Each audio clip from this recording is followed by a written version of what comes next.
Hopefully everyone can feel their fingers now. Thank you for joining us this evening. We are here with head coach Kade Caruso following the season finale against Dayton. We will begin with comments from coach and then open it to the floor for questions. Number one, hats off to Dayton, a program I have admired for a lot of years since as an Ithaca alum. They used to play back in the 60s, 70s, and 80s and 90s. And I've watched them from afar and had the opportunity the last 2 years to watch them up close. It's a program that Coach Andrews is in his second year, and they have had now 3 football coaches in 60 years. And that is very rare, and I love it, and I appreciate their program, and I think they're very tough, and hats off to them. But today was about our seniors and having an opportunity to honor them. And I think a lot of people thought that the honoring of our seniors is probably the stuff you see very overtly, the clapping and lining up for them and giving them kisses and hugs. But frankly, what you saw on the field is a reflection of the gift that our players gave, and that's their hearts and their effort. They sacrificed tremendously, and those seniors, those 17 guys that'll never play a college football game again, are in the core of my heart. It's a group that led us through good times, tough times, led us through divisional shift and championships at both divisions. How many people can say that? A global pandemic, and it is a bittersweet is too trite of a word, but it's true. More tears today, I think, than just about any other senior day. But it was special for us to be able to send them out with a very comprehensive win, a really well-executed game plan on all 3 phases. And I'm grateful that our guys played their best football today, which I think was clearly the case. But I'll open it up for questions. Satisfying win at the end of an unsatisfying season for you. I know expectations were higher coming into the season, so how do you kind of look at the big picture? Yeah, I mean, I think our idea of unsatisfying, Dean, is probably a little bit different, right? I had someone sit in that chair 10 years ago after our first national championship game in 2012, and we had been here about 4 or 5 years at that point. Now, we had taken over a 2-8 team, played 4 homecoming games that first year, and only 1 was ours, okay? So it took that team, and when those freshmen were seniors, played for our first national championship, and someone had asked me, they said, Coach, if you never win a national championship, would you consider your resume to be missing something? And I say every year where we don't win at every game, I consider our resumes to be missing something. So the level of expectation is very, very high. I think the biggest thing for us is to keep things in perspective. And this senior class has certainly allowed us to see a different perspective as a football team, as a department, as a university. They've given of themselves to help us reach tremendous heights, and there will be something that their legacy is probably not even known yet, but there will be plenty of perspective down the road, I'm sure.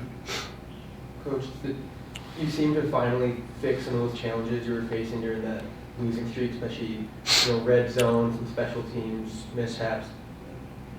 Did you personally challenge the guys to make this? Did you mention that to them? Honoring the seniors, was that a personal challenge from you?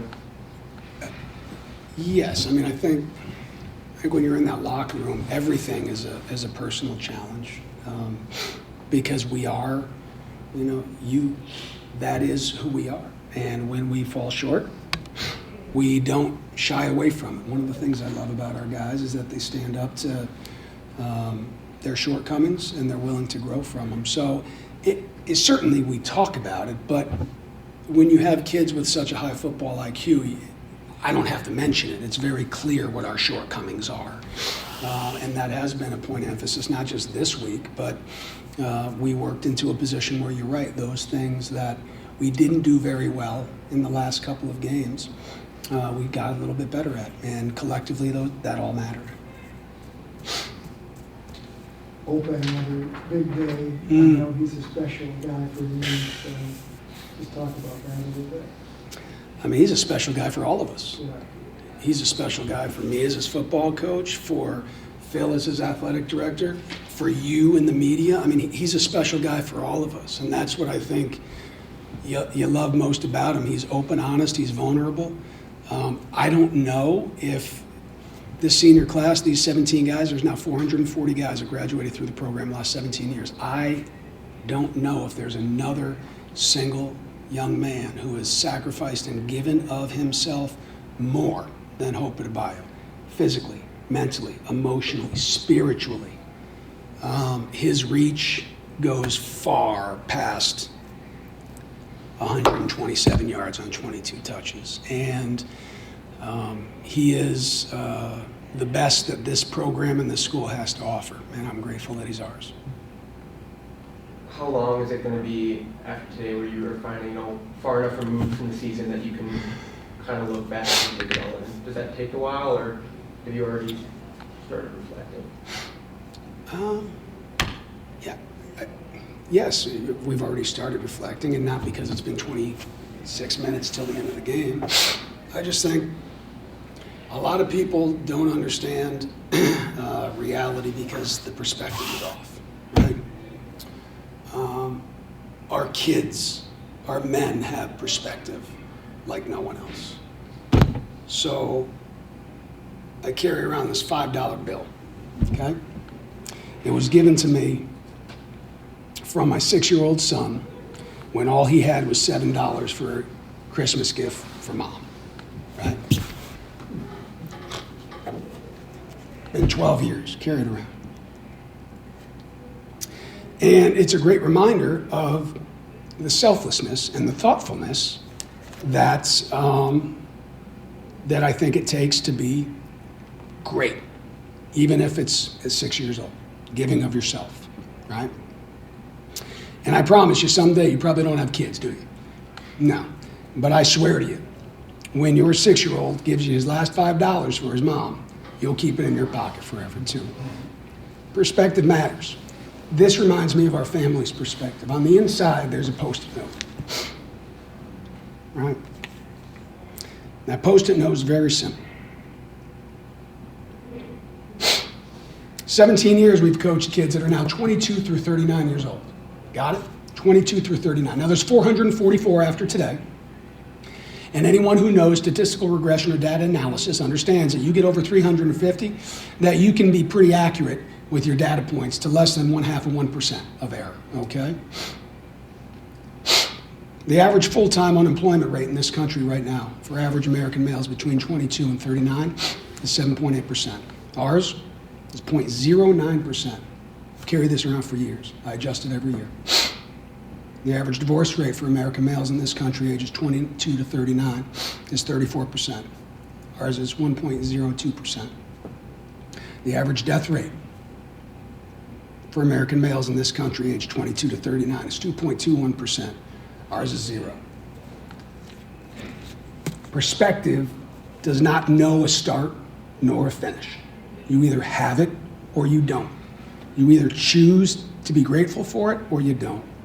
And I don't know what kind of car you drive, but you could drive the wheels off of it going to every school in this country, and you'll find fancier coaches, and you'll find bigger places. You will never find a program that has different perspective or greater perspective than that locker room does. Just so happens that we have competitive guys that love each other and love playing football and winning games. So I think the mode of perspective is an ongoing thing that we have pretty strongly here. Other questions? Who are some guys you hope to see come back and sit in the bleachers 10, 15 years from now? We don't have enough time. It's like I'm crying. Look, I'm a crier. That's what I do. I love hard. That's what we do. But I mean, there's just a guy like Griff Wirtz. We're going to say goodbye to Griff Wirtz after 5 years. And I said to him a couple weeks ago in the office, I said, man, we got 2 weeks of this left. And he's like, I know, Coach, it's going quick. And I said, man, I don't know who you're going to find to replace you. Perspective. And you know what he says to me? Yeah, I bet you said the same thing when Luke Glenna graduated out of the program. And someone will step up. I don't know who it is, probably like you didn't know who it is. That's the player coaching the coach. But, I mean, Alec Rasmussen and Langston Robinson, who I was grateful to be able to get his last snap, even though he's been severely injured, right? And at quarterback nonetheless, which that's a whole different story, how that all came about. But there's so many of them. And we saw them today. I saw guys that were in the stands, guys that flew back in town for this game, guys like Levi Ishmael that played 6 snaps. Levi Ishmael is the weekend anchor down at ABC in Nashville, right? Doing jobs that you guys, he's unbelievable, right? Played 6 snaps, and still, when he has a weekend off, he flies back up here, and he said, this warms my heart. This is the greatest thing. So there's just too many to say any one of them, but I cry for all of them because I love them with all my heart. And it was good to see them love on each other out there today, too. Who was the mysterious number 97? It's been the last couple of weeks. That's Lucas Cannon. So we have. If he wasn't on the roster, we couldn't figure it out. So he was on it because I know that it was actually updated last night. But Lucas Cannon was. I think I unupdated it when he went in at center. And then So we had to. I mean, that's just necessity. So you look at a guy like Mariano Birdno and some of those other guys that Denjuet, that in the absence of some of these other guys with these injuries, we had 20 guys that were out for this game that were 1s and 2s at some point this season, right? And we needed to find a tight end. Mariano Birdno was really the only tight end. He came in as a 6th tight end, but number 1, 2, 3, and 4 were all out. And we needed to have someone else do it, and so we took a 6th offensive lineman in Lucas Cannon, and he had to toggle back and forth. That's why you heard the announcement saying 62 is now 97 and 97 is now 62. So we just needed him to be able to play 2 weeks at tight end for us, and that's kind of a legacy thing. Matt Wyman did the same thing. Alec Rasmussen did the same thing. Even Dave Simmet 15 years ago did the same thing for us. So that's who that was. Did a great job. Other questions? Coach, which son did that $5 bill come from? Kade. What was it like having Kade on the sidelines this season? I think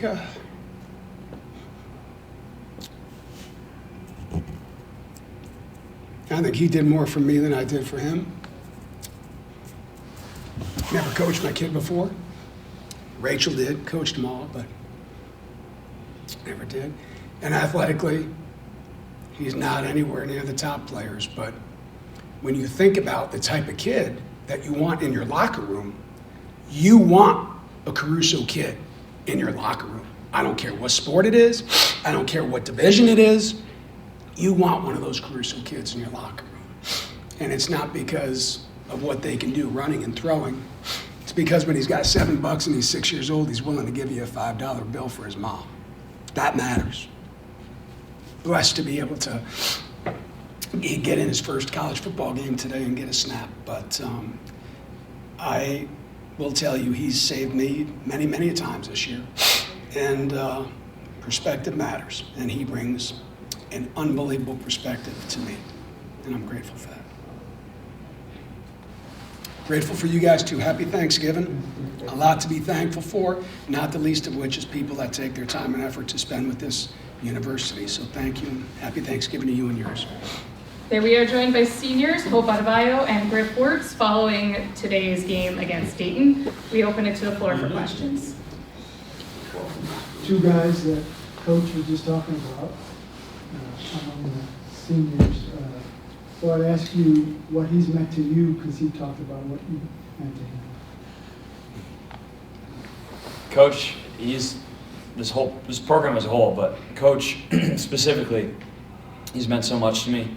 Just growing from the 18-year-old kid that I came in as to who I am now as a 22-year-old he's done so many great things for me in my life just as a man. Forget football, just as a human being and for the next 30 years of my life. And I know he's always going to be having my back and if I ever need anything. Yeah. Coach Caruso is more than just a football coach. He's everything. He took a chance on me coming out of high school when many colleges just didn't. So I'm forever grateful for that. And I remember sitting in his office in the 3rd floor here, and it was my parents and and we're talking to Coach Caruso. And one of the first things he says is, if you leave this place the same that you came in, that I not only have failed myself, but he's failed me. So I'm just grateful after 4.5 years, I'm able to leave this place a way better man because of him than I came in. So. What was it like in the locker room after the game? It was fun. I mean, a little mixed emotions, trying to soak everything in for one last time. But, I mean, being with those guys is always a great time, but sad it's the last. Yeah, I agree with Griff. It was amazing, but definitely sad that it's the last one. You guys want to play football beyond this year? I'm done. It's been a hell of a ride. So it's been a heck of a ride, but yeah, I'm good. I'm gonna try, see what the Lord has planned, and I'm grateful. So I'm definitely give it a try though. You guys had a chance to talk to some of those guys in your position group who are going to be back here next year and leave them with anything? Yeah, I've talked to almost everybody that's coming back next year in my position group. I think I've had a hard time expressing my emotions to them, but I think just them watching how Hope and I and the other senior leaders on this team operate on a day-to-day basis is the biggest thing that I can leave them. And it will mean more than any words can. Yeah. Talk to Lando. I couldn't be here without him. I couldn't run plays without him. So super grateful for him and just love his heart. Was able to talk to Gabe. I say the same thing. Me and Gabe had a conversation before the season started, knowing that we're both competitive, but understanding that his accomplishments are my accomplishments and my accomplishments are his. So just having that brotherly love amongst one another, it definitely hurts that it's our last game together, but definitely love him. And yeah, just talking to the young guys, it was just really good. And Coach Nicholson is the best coach I've ever had, my favorite coach by far. So thankful for that collective group. So yeah. What is each of your biggest accomplishment that you've had while playing here? I would say my biggest accomplishment isn't even on the field. It's being able to deal with the hardships of college football and find the Lord through it. I really was able to find the Lord through playing college football, and I'm just so grateful because I had no idea what He had planned for me, and I was questioning a lot of things when I first came in here, and even Mr. Griffin and Coach Caruso, huge mentors to help jumpstart that. So my biggest accomplishment is giving my life to the Lord in the past 4 years. Yeah, we've all done some pretty cool stuff on the field, but I definitely think my biggest accomplishment as well is just growing as a human being and as a man, and following leaders like Coach Caruso and Coach K and other position coaches that I just want to aspire to be like those guys, and just growing as a person would be my biggest accomplishment. Both of you guys, when the season started, you guys were looked at as a possible conference champion. It didn't work out that way. No. So what are your thoughts on the way that season played out? It's life. This season's taught me a lot. I've never been around, I think I said this a couple weeks back, but I've never been around a team where we've lost, but then the next day we're right back on it. We're not moping, we're not sad, we're trying to figure it out. So I'm super grateful. It is sad that we weren't able to finish it the way that we know we can. But yeah, I'm just so thankful for those guys. In the long run, a championship would be good, but the brotherly love that we have for one another is going to surpass that in years to come. So I'm just grateful that we were able to establish that. So Yeah, I couldn't have said it any better. Any other questions? All right, thank you guys and congratulations. Thank you.